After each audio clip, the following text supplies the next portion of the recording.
स्वागत है आपका हमारे YouTube चैनल पर। आज हम जानेंगे भारत पाकिस्तान बंटवारा से जुड़े कुछ रोचक बातें। आइए शुरू करते हैं बिना किसी देरी के। दोस्तों, मैं हूं मोहम्मद अली जिन्ना। मेरे ही कारण भारत पाकिस्तान बंटवारा हुआ था। मैंने 75 करोड़ रुपए पाकिस्तान को दिलाए ताकि भाईचारा बना रहे। मैंने पाकिस्तान को एक भी रुपया दिए जाने का विरोध किया, लेकिन गांधी के पाकिस्तान प्रेम के कारण मुझे झुकना पड़ा। यह कहानी 1947 की उस तपती दोपहर से शुरू नहीं होती जब सीमा रेखा खींची गई थी, बल्कि इसकी जड़ें सदियों पीछे और हजारों मील दूर लंदन की उन गलियों में छिपी हैं, जहां एक नौजवान भारतीय अपनी पहचान तलाश रहा था। 25 दिसंबर 1876 को कराची के खारादर इलाके में एक बच्चे ने जन्म लिया। पिता जिन्ना भाई पूंजा एक संपन्न व्यापारी थे। उनका परिवार खोजा जाति से था, जिन्होंने सदियों पहले हिंदू धर्म से इस्लाम अपनाया था। उस बच्चे का नाम रखा गया मोहम्मद अली जिन्ना। जिन्ना बचपन से ही मेधावी थे और 1892 में वे वकालत की पढ़ाई करने लंदन चले गए। लंदन की आबोहवा ने जिन्ना को पूरी तरह बदल दिया। वे एक ऐसे अंग्रेज भद्र पुरुष बनकर लौटे जो नमाज से ज्यादा कानून की किताबों और सूट बूट की शान में यकीन रखते थे। लेकिन जब 1896 में वे भारत लौटे तो उनके पिता का कारोबार डूब चुका था। जिन्ना के पास न दौलत थी न पहचान, बस था तो एक अडिग आत्मविश्वास। उन्होंने बंबई को अपना कार्य क्षेत्र चुना और जल्द ही शहर के सबसे महंगे और मशहूर वकील बन गए। उस समय के जिन्ना और 1947 के जिन्ना में जमीन आसमान का फर्क था। शुरुआती दौर में जिन्ना कट्टर धर्मनिरपेक्ष थे। वे भारतीय राष्ट्रीय कांग्रेस के सदस्य थे और गोपाल कृष्ण गोखले को अपना आदर्श मानते थे। उनकी देशभक्ति पर किसी को शक नहीं था। सरोजिनी नायडू ने तो उन्हें हिंदू मुस्लिम एकता का राजदूत तक कह दिया था। 19वीं सदी के अंत तक अंग्रेज समझ चुके थे कि अगर भारत पर राज करना है तो यहाँ की सबसे बड़ी ताकत हिंदू और मुस्लिम एकता को तोड़ना होगा। उस समय का बंगाल प्रेसिडेंसी क्रांतिकारी गतिविधियों का केंद्र था। बिहारी, बंगाली, हिंदू और मुसलमान मिलकर अंग्रेजों की नाक में दम कर रहे थे। तभी प्रवेश होता है लॉर्ड कर्जन का। 1905 में कर्जन ने एक चाल चली जिसे इतिहास बंगाल विभाजन के नाम से जानता है। अंग्रेजों ने तर्क दिया कि बंगाल बहुत बड़ा है और प्रशासनिक सुविधा के लिए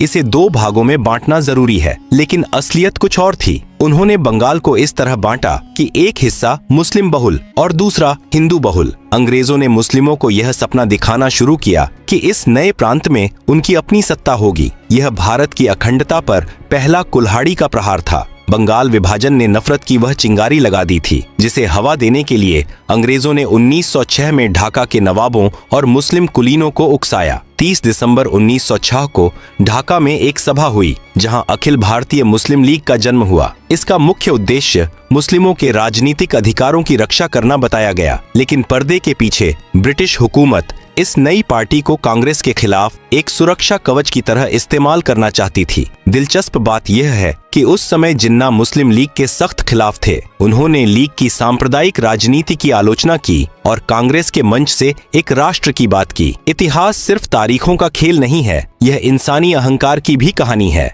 जिन्ना वकालत की दुनिया में नेहरू और पटेल से वरिष्ठ थे। वे एक सफल और स्वाभिमानी वकील थे। दूसरी ओर जवाहरलाल नेहरू एक प्रभावशाली और अमीर परिवार से ताल्लुक रखते थे। इन नेताओं के बीच विचारों का ही नहीं बल्कि व्यक्तित्व का भी टकराव था। जिन्ना को लगता था कि कांग्रेस में उनकी उपेक्षा हो रही है, जबकि नेहरू और पटेल की लोकप्रियता गांधी जी के सानिध्य में तेजी से बढ़ रही थी। 1909 के सुधारों के जरिए अंग्रेजों ने मुस्लिमों को पृथक निर्वाचन का अधिकार दे दिया, यानी मुस्लिम सीटों पर सिर्फ मुस्लिम उम्मीदवार खड़े होंगे और सिर्फ मुस्लिम ही वोट देंगे। यह वह दौर था जब भारत की राजनीतिक जमीन पर हम और वे की दीवार खड़ी की जा रही थी। जिन्ना अभी भी एकता के सूत्र में बंधे थे, लेकिन मंच तैयार हो चुका था एक ऐसे नाटक के लिए जिसका अंत करोड़ों लोगों के खून और आंसुओं से होने वाला था। प्रथम विश्व युद्ध की समाप्ति के बाद भारत की राजनीति में एक ऐसे व्यक्ति का प्रवेश हुआ जिसने न केवल आंदोलन का तरीका बदला बल्कि जिन्ना जैसे वैचारिक नेताओं की जमीन ही हिला दी। 1915 में मोहनदास करमचंद गांधी दक्षिण अफ्रीका से भारत लौटे। जिन्ना और गांधी दोनों ही वकील थे, दोनों ही गुजराती पृष्ठभूमि से थे, लेकिन उनके काम करने का तरीका बिल्कुल अलग था। जिन्ना बैठक कक्ष की राजनीति, कानूनी दलीलों और संवैधानिक चर्चाओं के कायल थे, वहीं गांधी जी ने राजनीति को बैठक कक्ष से निकालकर धूल भरी सड़कों पर ला खड़ा किया। 1916 में जिन्ना ने अपनी राजनीतिक सूझबूझ से लखनऊ समझौता करवाया। यह वह समय था जब कांग्रेस और मुस्लिम लीग एक ही मेज पर बैठे थे। जिन्ना को लगने लगा था कि वे हिंदू मुस्लिम एकता के सबसे बड़े पुल बन चुके हैं, लेकिन 1920 का दौर आते आते स्थितियां बदल गईं। गांधी जी ने असहयोग आंदोलन और खिलाफत आंदोलन को मिलाकर एक जन सैलाब खड़ा कर दिया। जिन्ना इस धार्मिक भीड़ वाली राजनीति से बेहद डरे हुए थे। उन्हें लगता था कि सड़कों पर उतरी भीड़ लोकतंत्र के लिए नहीं बल्कि अराजकता के लिए है। इसी वैचारिक मतभेद के कारण 1920 में जिन्ना ने कांग्रेस से इस्तीफा दे दिया। यह भारतीय इतिहास का वह मोड़ था जहां से रास्ते हमेशा के लिए अलग हो गए। कांग्रेस छोड़ने के बाद जिन्ना राजनीति में हाशिए पर चले गए। उन्हें लगा कि गांधी की आंधी में उनकी दलीलें खो गई हैं। हताश होकर वे लंदन चले गए और वहीं अपनी वकालत करने लगे। लेकिन भारत में मुस्लिम लीग का भविष्य धुंधला रहा था। 1930 के दशक में अल्लामा इकबाल और लियाकत अली खान जैसे नेताओं ने जिन्ना को वापस आने के लिए मनाया। जिन्ना को समझ आ गया था कि भारत की भावी राजनीति में अगर अपना वजूद बचाना है तो उन्हें मुस्लिमों का एकमात्र प्रवक्ता बनना ही होगा। वे भारत लौटे, लेकिन इस बार उनके हाथ में सुलह की चिट्ठी नहीं बल्कि पृथक पहचान का झंडा था। 1935 के भारत सरकार अधिनियम के बाद 1937 में प्रांतीय चुनाव हुए। ये चुनाव भारत के इतिहास में निर्णायक मोड़ साबित हुए। कांग्रेस ने जबरदस्त जीत हासिल की, जबकि मुस्लिम लीग को मुस्लिम सीटों पर भी करारी हार का सामना करना पड़ा। जिन्ना को उम्मीद थी कि संयुक्त प्रांत में कांग्रेस उनके साथ मिलकर सरकार बनाएगी, लेकिन जीत के नशे में चूर कांग्रेस ने लीग के साथ सत्ता साझा करने से इनकार कर दिया। कांग्रेस का तर्क था कि वे खुद ही मुस्लिमों का प्रतिनिधित्व करते हैं, इसलिए उन्हें लीग की जरूरत नहीं है। इस एक इनकार ने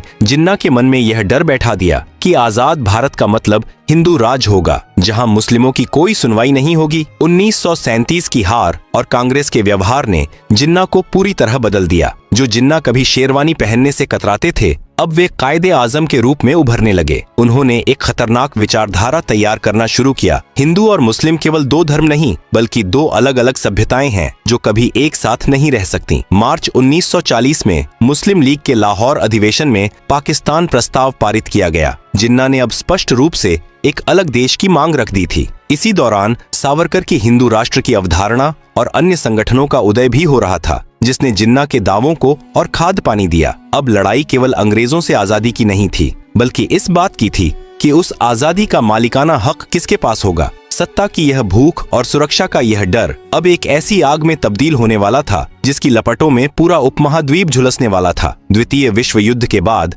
ब्रिटेन की कमर टूट चुकी थी। लंदन में सत्ता बदली और लेबर पार्टी के क्लेमेंट एटली प्रधानमंत्री बने। वे जल्द से जल्द भारत को आजाद कर यहाँ के सिर दर्द से छुटकारा पाना चाहते थे, लेकिन भारत के भीतर नेहरू और जिन्ना के बीच की खाई अब इतनी गहरी हो चुकी थी कि उसे पाटना नामुमकिन लग रहा था। ब्रिटिश सरकार ने 1946 में 3 मंत्रियों को भारत भेजा, जिसे मंत्रिमंडल मिशन कहा गया। इनका उद्देश्य था बिना विभाजन के आजादी का रास्ता निकालना। मिशन ने एक अनूठा समूह प्रणाली सुझाया। भारत को 3 हिस्सों में बांटा जाना था। 2 समूहों में मुस्लिम बहुल इलाके थे, जबकि एक में हिंदू बहुल। जिन्ना ने इस योजना को मान लिया क्योंकि उन्हें इसमें एक छोटा पाकिस्तान दिखाई दे रहा था। नेहरू भी शुरू में राजी हुए, लेकिन एक प्रेस वार्ता में उन्होंने कह दिया कि भविष्य में इन समूहों की बनावट बदली जा सकती है। जिन्ना को लगा कि नेहरू उन्हें धोखा दे रहे हैं और आजाद भारत में कांग्रेस अपनी बहुमत के जोर पर समूह प्रणाली खत्म कर देगी। जिन्ना ने तुरंत अपना समर्थन वापस ले लिया। अब जिन्ना के पास केवल एक ही रास्ता बचा था,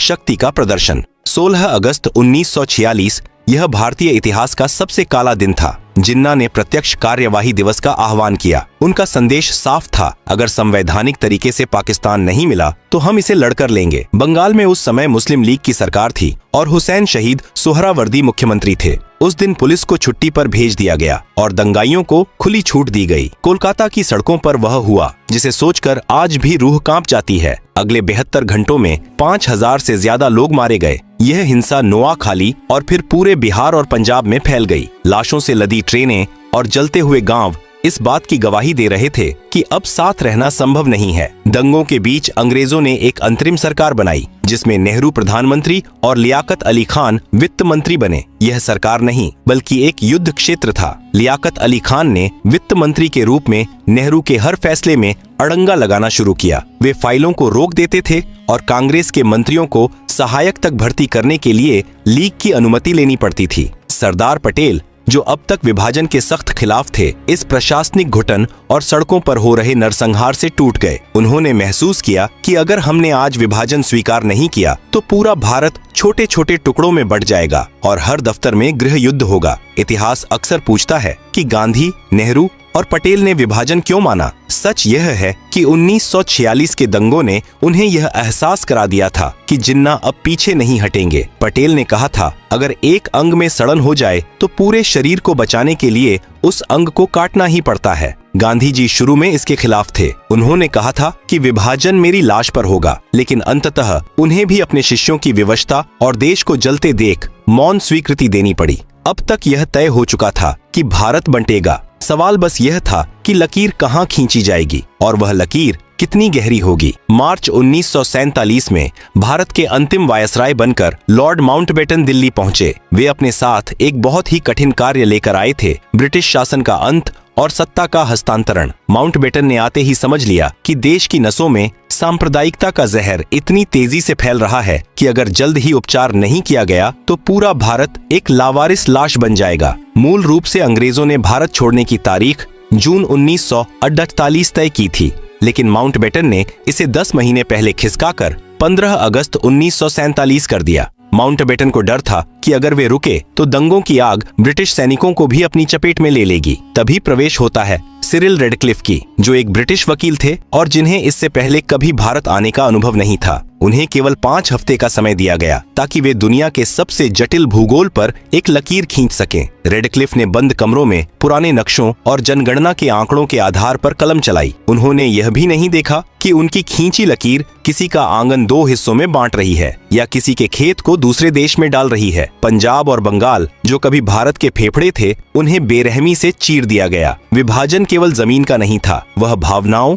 यादों और संपत्तियों का भी था। बंटवारा इतना सूक्ष्म था कि सरकारी दफ्तरों की मेज, कुर्सियां, टाइपराइटर और यहाँ तक कि पुस्तकालयों की किताबों तक को आधा आधा बांटा गया। जिस सैन्य दल में मुस्लिमों की संख्या ज्यादा थी वह पाकिस्तान को दे दी गई और बाकी भारत के पास रही। विभाजन के समय भारत के खजाने में जो पैसा था उस पर भी विवाद हुआ। जिन्ना ने पाकिस्तान को भारतीय खजाने से कुल 75 करोड़ रुपए देने की जिद की, जो उस समय भारतीय खजाने का 17.5% हिस्सा था, जिसकी पहली किस्त 15 अगस्त 1947 को 20 करोड़ दे दी गई। बाकी 55 करोड़ रुपए देने का सरदार पटेल सुरक्षा कारणों से रोकना चाहते थे, लेकिन गांधी जी ने आमरण अनशन की धमकी दी ताकि पाकिस्तान को उसका हक मिले और भविष्य के रिश्ते कड़वे न हों। अंततः गांधी जी के दबाव में वह राशि पाकिस्तान को दी गई, लेकिन रिश्तों में आई वह खटास आज तक नहीं मिटी। 14 अगस्त की रात पाकिस्तान वजूद में आया और 15 अगस्त को भारत ने अपनी आजादी का जश्न मनाया। लेकिन विडंबना देखिए, जिस दिन करोड़ों लोग आजाद हुए उन्हें यह तक नहीं पता था कि वे किस देश के नागरिक हैं। रेडक्लिफ ने अपनी सीमा रेखा की घोषणा 15 अगस्त को नहीं बल्कि 17 अगस्त को की थी। 2 दिनों तक पंजाब और बंगाल के सीमावर्ती इलाकों में लोग इस खौफ में रहे कि उनका घर लकीर के इस पार है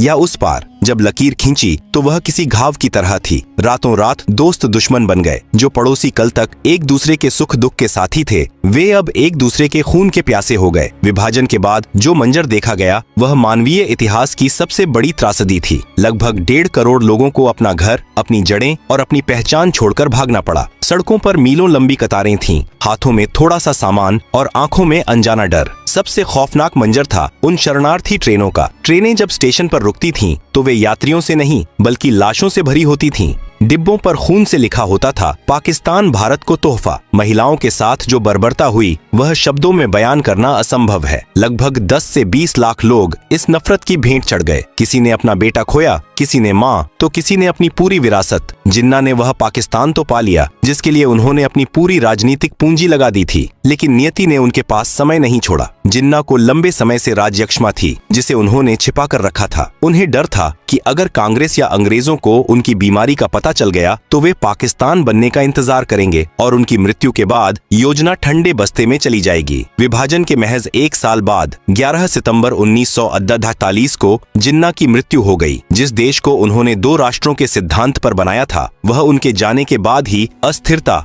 और संघर्षों के भंवर में फंस गया। उनके बाद के नेतृत्व ने उस धर्मनिरपेक्ष पाकिस्तान की छवि को पूरी तरह मिटा दिया, जिसकी बात जिन्ना ने अपने शुरुआती भाषणों में की थी। आज 77 साल बीत चुके हैं, लेकिन 1947 का वह घाव आज भी हरा है। नेहरू और पटेल की विवशता, जिन्ना की जिद्द और अंग्रेजों की चालाकी ने मिलकर एक ऐसा नक्शा तैयार किया जिसने न केवल जमीन को बांटा बल्कि दिलों के बीच भी कंटीली तारें खींच दी। विभाजन केवल एक राजनीतिक फैसला नहीं था, बल्कि एक प्रशासनिक और मानवीय विफलता थी, एक ऐसी जल्दबाजी जिसने करोड़ों लोगों को शरणार्थी बना दिया। आज जब हम आजादी की खुशियां मनाते हैं तो हमें उन गुमनाम चीखों को भी याद रखना चाहिए जिन्होंने उस आजादी की बहुत भारी कीमत चुकाई थी। विभाजन का इतिहास हमें सिखाता है कि जब राजनीति धर्म और अहंकार के चश्मे से देखी जाती है तो नक्शे तो बन जाते हैं, लेकिन इंसानियत हार जाती है। आज के लिए बस इतना ही, मिलते हैं बहुत जल्द। जय हिंद, जय भारत।